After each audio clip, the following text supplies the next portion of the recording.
कह रहे थे विवेक? देखिए, पहले बात, आपने 72 हूरों का नाम लिया। फैशन हो गया है कि हिंदू धर्मगुरु इस्लाम और कुरान पे उंगली उठाते हैं। भाजपा का शासन है और आप लोगों को बड़ा मजा आता है सत्ताधीशों के साथ बैठने में। यह है सच्चाई। इंद्र, आपके भी धर्म में इंद्र का वर्णन है, स्वर्ग का वर्णन है, अप्सराओं का वर्णन है, उर्वशी का वर्णन है, मेनका का वर्णन है। तो सिलेक्टिव मत होइए। मैं वो आपका नहीं, तो विवेक जी, आपको कब ये कहा गया कि अगर आप कोई कथित रूप से अच्छा काम करते हुए देह त्यागेंगे तो आपको अप्सराएं भोगने के लिए मिलेंगी? ये कब कहा जाता है? तो स्वर्ग का कांसेप्ट है हिंदुइज्म में या नहीं है? नहीं, स्वर्ग का कांसेप्ट आपको ये कहा जाता है, आपको ये कहा जाता है कि आपको 72 हूरें मिलेंगी। नहीं, इनको किसने ऑथराइज किया? लेकर जा रहे हैं। नहीं, सुनिए, आप उनको जस्टिफाई मत करिए। नहीं, मैं जानना चाहता हूं। मैं बता रहा हूं, अगर एक हिंदू धर्मगुरु, आप अपने बारे में बात करिए। आपको क्या मतलब इस्लाम में कौन क्या कर रहा है? इस्लाम की इस बात का जवाब दे रहे थे कि किसकी हिंसा को आप जायज कहेंगे और किसकी हिंसा को नाजायज। सुनिए, आपके इंटरैक्शन में माननीय शंकराचार्य ने कहा था योगी आदित्यनाथ को मैं सन्यासी नहीं मानता, क्योंकि एक आदमी दो पदवियों पे नहीं बैठ सकता। या तो वो सन्यासी होगा और या मुख्यमंत्री की कुर्सी पे बैठेगा। और ये अगर वायलेंस और हिंसा की आप बात कर रहे हैं, पुलिस और आर्मी की बात कर रहे हैं, यू आर नॉट ऑथोराइज्ड। आप नहीं है पुलिस में, ना आप आर्मी में है। आप मुझे बोलिए, ना शंकराचार्य की बात करें, ना अन्य साधुओं की बात करें। नहीं, आप वायलेंस प्रीच करते हैं। वो व्यक्ति गांधी से इंटेलेक्चुअल डिफरेंस अलग बात है। आप उसके असैसिनेशन को जस्टिफाई करेंगे? आप इधर उधर के बात नहीं, मैं तो सीधी बात कह रहा हूं ना आपको। बोलिए, सवाल आपका अधिकार ही नहीं है पॉलिटिक्स में बोलने का।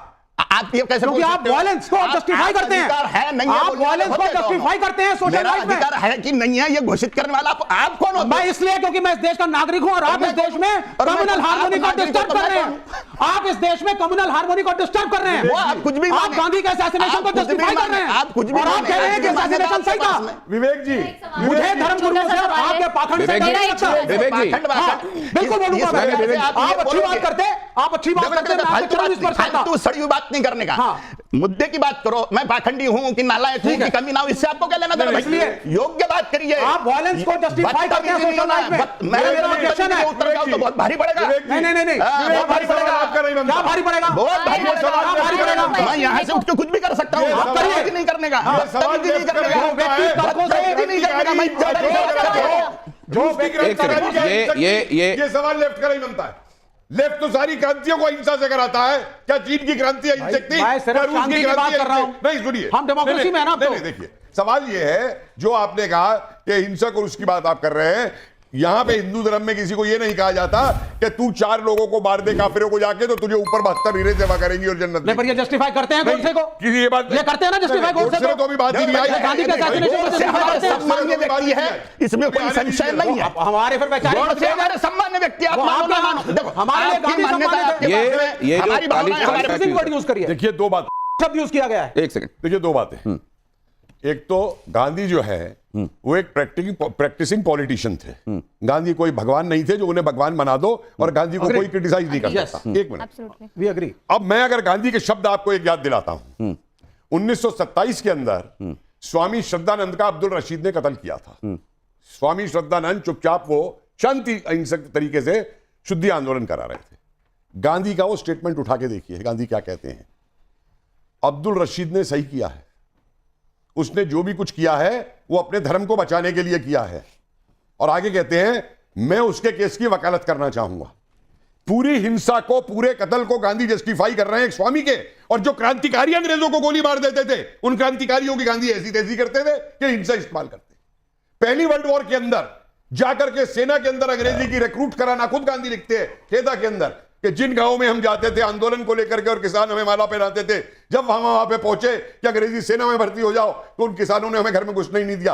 वो जो जिनको अंग्रेजी सेना में आप भर्ती करा रहे थे वो वहां पे जाके धरना देते, तो मतलब हड़ताल में बैठते। तो मतलब ये कहा जा रहा है मारने के लिए ये होक्स है। नहीं, तो क्या ये कहा जा रहा है कि गांधी जी की बहुत सारी बातें ऐसी हैं जिनकी आलोचना और मुखर आलोचना हो सकती है, लेकिन जिन शब्दों का प्रयोग किया गया वो गलत था? मैं तथ्य पे बोलता हूं।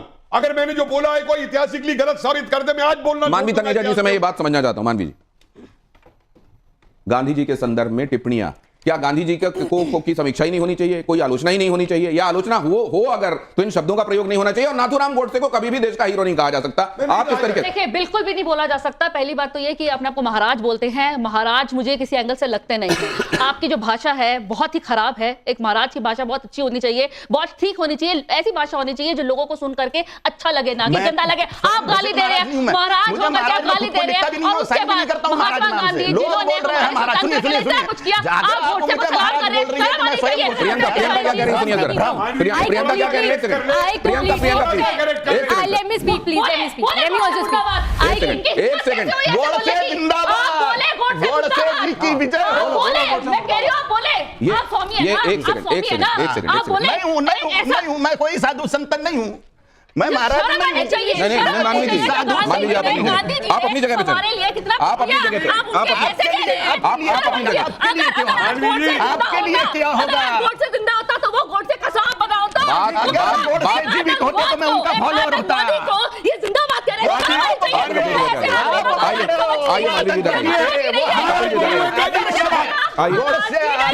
हमारे लिए आइए इधर आइए। मैं बोलूंगा गांधी मुर्दाबाद। एक सेकंड कपिल जी शांत हो जाइए। कपिल जी एक सेकंड शांत हो जाइए। हाँ बिल्कुल बोल सकता हूं। क्या है गांधी? ये I think we एक should सेकंड, respect. एक सेकंड। दिया गांधी बोला, Please maintain गांधी क्या dignity, शांत, शांत, शांत, please, शांत। please. कपिल जी क्या शांत। पे लिखा है? कपिल जी शांत। उन्होंने एक कॉमेडियन दिलवाया, आजादी नहीं दिलवाई, पूछिए इनसे। उन्होंने आजादी, उनका हाथ था आजादी अरे छोड़िए, बिल्कुल उन्होंने हाँ, कॉमेडियन मुझे कैंडिडेट facts दिलवाया नहीं पता है, अंग्रेजों से मिल आपको करके। facts नहीं पता। बिल्कुल मालूम है मुझे, फैक्ट बताइए आप हिस्ट्री के। आप ना से पॉलिटिकल एंगल से अरे आज छोड़िए आप, मुझे बताइए उस एक मिनट उस स्वदेशी वाले को माउंटबेटन भी आता पहला गवर्नर जनरल बनाने को। एक सेकंड उस स्वदेशी वाले शांत को होइए प्लीज। बात ऐसे बात मत मैं उसको नहीं बचा रहा हूं, मैंने गोडसे को नहीं बचाया है। एक सेकंड ऐसे बात मत कीजिए। मैंने गोडसे को नहीं एक बचाया, सेकंड, शांत। लेकिन गांधी भगवान ने किए। दोनों शांत हो जाइए। प्रियंका अपनी बात करिए। कॉमेडियन स्टेटस दिलवाया गांधी ने, Please, please, माउंटबेटन स्वदेशी कपिल जी, करने I वाले ने request you, उसे please. गवर्नर जनरल बनाया। कपिल जी प्लीज। ये थी उसका स्वदेशी बात। कपिल जी प्लीज। इनके संदर्भ में आपका क्या विचार है? ग्रेट व्यक्ति है।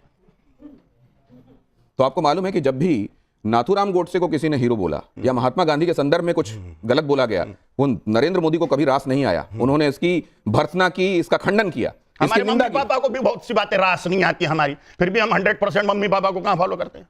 कोई हमारे लिए ग्रेट है, इसका मतलब उनको हम 100% थोड़ी फॉलो करेंगे। सुभाष चंद्र बोस हमारे लिए ग्रेट है तो हम 100% उनको थोड़ी फॉलो करेंगे। भगवान बुद्ध हमारे लिए ग्रेट है, भगवान महावीर ग्रेट है, राम जी कृष्ण जी हमारे लिए ग्रेट है, लेकिन हम 100% किसको फॉलो करते हैं? अगली तस्वीर दिखाइए। वो कह रहे हैं कि हम फॉलो तो करेंगे लेकिन उसकी एक सीमा होगी। क्या कहते हैं आप इनके संदर्भ में? ये भी महान व्यक्तित्व है। तो इन्होंने एक बात कही, बटेंगे तो कटेंगे। हाँ, और मैंने आपके बारे में जो रिसर्च की, आप ये बहुत पहले से कहते रहे कि हिंदुओं को कई आधारों पर बांटने की कोशिश हुई है और हिंदू उस षड्यंत्र का शिकार होते रहे हैं। हिंदुओं को उससे बचना चाहिए। निस्संशय सड़ा हुआ वर्णवाद, ब्राह्मण क्षत्रिय वैश्य शूद्र, ये सड़ा हुआ वर्णवाद जो जन्म से मान रहे हैं, 2378 जातियों का जातीयवाद, भाषावाद 17 भाषाओं का, प्रांतवाद 32 प्रांतों का, संप्रदायवाद, संगठनवाद, ये सारे वाद हिंदुओं का सत्यानाश कर रहे हैं। इन सभी वादों का हिंदुओं ने पूर्णतः त्याग कर देना चाहिए और मात्र हिंदू यह पहचान रखते हुए राष्ट्र के रक्षण के लिए, धर्म की रक्षा के लिए एकीभूत होकर वोटर बैंक बनना चाहिए, जिससे हिंदुओं की साख बने। लेकिन जब देश की बात आती है तो वहां जाति मत देखो। मतलब जाति को भी ये देखना है क्या कि यहां तक जाति रखेंगे, यहां तक जाति, फिर उसके बाद जाति का काम नहीं रहेगा, ऐसा देखना है क्या? जिनको जातियों से प्रेम है, जिनको जाति के साथ में माटी खाना है, मट्टी खाना है, उन्होंने विवाह तक के देखो। मेरा तो स्पष्ट मत है, जिनका खान पान सेम है, जिनका धार्मिक आचरण मान्यताएं सेम है और जिनकी आर्थिक कंडीशन सेम है, उन्होंने शादी कर लेनी चाहिए बिना जाति का विचार किए। ये मेरी धारणा है, ये मेरा कहना है। तो ये जब आप कहते हैं अपने फॉलोअर्स को, तो मानते हैं ये बात? पता नहीं, क्योंकि हम जिसको सम्मान देते हैं उसके 100% बात मानेंगे ये जरूरी नहीं ना। अगली बात देखिए जरा, यहां एक अगला आपके सामने एक सवाल है कि इसमें बेहतर विचारक आपको कौन लगता है और क्यों लगता है? एडगेवार। वजह? हिंदू राष्ट्र संविधान के रचयिता किसको माना जा रहा है? ये इस पे आ रहा हूं मैं, आपके दिमाग में आ रही है बातें, मैं आता हूं, आप अपने सवाल रखिएगा। अगली स्लाइड रखिए प्लीज, जल्दी से। ये देखिए जरा, यहां पर कालीचरण महाराज के लिए पहले क्या है? गीता है कि संविधान है? क्या है? भगवत गीता। भगवत गीता आपके लिए पहले? हाँ, क्योंकि कोर्ट चलता है कायदे कानून संविधान से, लेकिन वहां पर भगवत गीता पर हाथ रख के कसम खिलाई जाती है, संविधान पे नहीं। इसलिए भगवत गीता प्रथम है, क्योंकि उस पर हाथ रखा हुआ व्यक्ति हिंदुत्व का समर्थन। तो आप ये संविधान की सम्मत बात कर रहे हैं जब आप हिंदू राष्ट्र की बात कर रहे हैं? निस्संशय। कैसे? डॉक्टर बाबा साहेब आंबेडकर जी ने हिंदू लॉ लागू किया था, नेहरू ने मान्य नहीं करा। अपने दिमाग में तैयार रखिएगा, आपके पास आने वाला हूं। भगवत गीता पे बात करूंगा। आपने भगवत गीता की प्रशंसा करी, आपने बोला कि साहब भगवत गीता सर्वोपरि है आपके हिसाब से। भगवत गीता में दो कॉन्सेप्ट्स में आपसे डिस्कशन करूंगा। पहला, उसमें वर्ण व्यवस्था को जस्टिफाई किया गया है। और आप, झूठी बात नहीं है, मुझे मत सिखाइए, प्रमाण देंगे, हाँ सुनिए आप पहले, उसमें वर्ण व्यवस्था जस्टिफाइड है, चारों वर्णों का वर्णन है, ये पहली चीज। दूसरी चीज, भगवत गीता के अंदर यह भी लिखा हुआ है, एक जाति की औरत अगर दूसरी जाति के में शादियां शुरू कर देगी तो वर्ण संकट उत्पन्न होगा। Bhagavad Gita inter caste marriage के खिलाफ है। और आप जो कह रहे हैं वो अलग है, प्रोग्रेसिव कह रहे थे आप, जहां तक शादी का सवाल है उसमें मैं आपसे सहमत हूं। तो अब आप कैसे कह सकते हैं कि आप इसको जस्टिफाई कर रहे हैं भगवत गीता को? वो श्लोक आप बोलोगे? नहीं, श्लोक मुझे मत सिखाइए, श्लोक बोलने से नहीं सर। अगर आप कोई प्रश्न पूछते हैं, मैं 21 टीकाएं पढ़ चुका हूं भगवत गीता की, सुन लीजिए, श्लोक मत सुनाइए, जवाब सुन लीजिए, जवाब सुन लीजिए।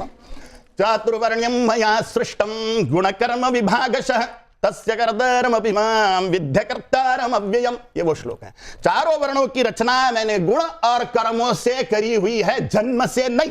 कोई ब्राह्मण क्षत्रिय वैश्य शूद्र जन्म से नहीं होता। और इंटरकास्ट मैरिज पे क्या बोलेंगे? इंटरकास्ट मैरिज में जिनके खान पान समान है, जिनका भगवत गीता में यह नहीं लिखा है, आप गलत बोल रहे हैं। अर्जुन का ब्याह नागकन्या से हुआ, आप गलत कह रहे हैं। भगवत गीता में इंटरकास्ट मैरिज वैध नहीं है, और मैंने 21 टीकाएं पढ़ी हैं। एक सेकंड विवेक जी, वो उदाहरण दे रहे हैं कि अगर अर्जुन का विवाह या भीम का विवाह, हिडिंबा के साथ भीम का विवाह हो सकता है, घटोत्कच उन्हीं की संतान है। वो गीता, नहीं, तो गीता लिखी गई थी। गीता किसने लिखी? नहीं, गीता कब लिखी गई? गीता कब लिखी गई? तब भीम की शादी हो, उनकी शादी हो गई थी, भीम जी की नहीं हुई थी। आप समय की श्रृंखला को तो देखिए, किस क्षण भगवत गीता लिखी है, मैं उसमें भी आपसे डिबेट कर सकता हूं। बोलो भैया, हाँ किसने लिखी? नहीं, आप मुझे बताइए। नहीं, घुमाइए मत आप बात को, आप सीधी बात बोलिए। वर्ण संकट होगा अगर इंटरकास्ट मैरिज होगी, ये गीता में लिखा है। बड़ा क्लियर बोलने वाला आदमी हूं, घुमाइए मत। जाति में डिफरेंशिएट करो यार। नहीं, वो सर, वो तो कॉम्प्लिकेशन पे बात है। आप पूरी तरह से कांटा निकालने को तैयारी नहीं हो। नहीं, पूरी तरह से आपने जो बीच में टिप्पणी की थी वो लेकर आइए, ये तो जवाब मिल गया कि वो, देखिए, वर्ण अलग है, जाति अलग है। चारों वर्ण का ऋग्वेद में भी जिक्र यही है, कर्म से है। आप इसका यक्ष का संवाद देख लीजिए यम के साथ, वहां भी वही, सॉरी, यक्ष और अर्जुन भीम युधिष्ठिर संवाद देख लीजिए। और किसी भी समय पे जो ये 4 वर्ण बने थे, इन वर्णों को कार्य के हिसाब से बदला जा सकता था, कोई कुछ भी कर सकता था। उसके बाद दूसरी स्थिति आई जब ये हुआ कि जिसके यहां पैदा हो गए कहलाओगे वही, लेकिन वर्ण बदल सकते, काम बदल सकते हो। ये तीसरी स्थिति जो आई कि जिसके यहां पैदा हो गई और वही कहलवाओगे, इसने उस व्यवस्था का सत्यानाश कर दिया पूरा का पूरा, जो असली वर्ण व्यवस्था थी उससे। एक बात लेकिन मैं आज हम सुनिए, जाति और उसको जो हम करते हैं, जाति कास्टा इज रेशियल, रेशियल का जाति से कोई मतलब नहीं है, जो अंग्रेजों ने ट्रांसलेशन किया। और एक चीज और मैं बता दूं आपको, 1871 की सेंसस में हमारे बहुत से ऐसे व्यावसायिक संप्रदाय थे, कुम्हार, लोहार, बढ़ई, तेली, जिनको कभी लो कास्ट नहीं कहा गया था, जिनको अंग्रेजों ने पहली बार 1871 की सेंसस के अंदर लो कास्ट कहकर के लिखा वहां पर। और ये भी कि यहां जो विचार व्यक्त किए गए हैं, हमारे जो मेहमान आए हैं उन्होंने अपनी जो बात कही है, ये उनके अपने निजी विचार हैं। हम हर एक बात का समर्थन ही कर रहे हों क्योंकि हम इसको दिखा रहे हैं, ऐसा कतई नहीं है। ये बात भी मैं जोड़ दूं। बहुत धन्यवाद आप सबका यहां पधारने के लिए। लेकिन मैं चाहूंगा, मेरी प्यारी ऑडियंस के लिए भी मेरी तरफ से तालियां, आप लोगों ने इसमें हिस्सा लिया। लेकिन मैं चाहूंगा कि भगवती की स्तुति के साथ, भगवती के लिए मुझे वो लाइनें याद आती हैं, प्रमादे प्रवासे विवादे विषादे जले चानले पर्वते शत्रु मध्य अरण्य शरण्य सदा माम कृपा ही गतिस्त्वम गतिस्त्वम त्वमेका भवानी। आपके सुर में एक बार सुन लूं। ये स्तोत्र तो मुझे याद नहीं, आपको जो सही लगे। कालिकाष्टक का जी प्लीज। ओम सगमाधाने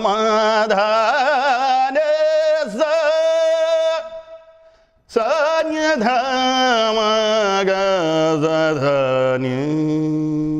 सा।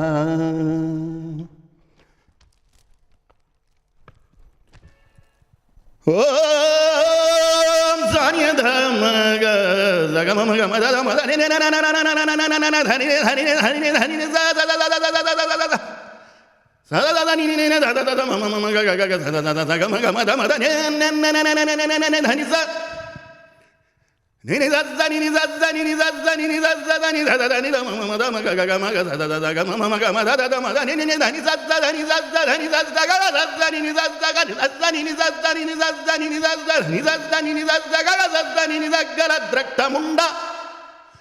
गलद्रक्तमुंडावली कंठमाला महाघोररावसुदंष्ट्राकराला विवस्त्राश्मशानालया मुक्तकेशे महाकालकामाकुला कालिकेयम् महाकाल कामागुला कालिकेयं महाकाल कामागुला कालिकेयं ओम ह्रीं श्रीं क्रीं राजराजेश्वरी त्रिपुर सुंदरी कालिका भुवनेश्वरी नमः। ओम काली।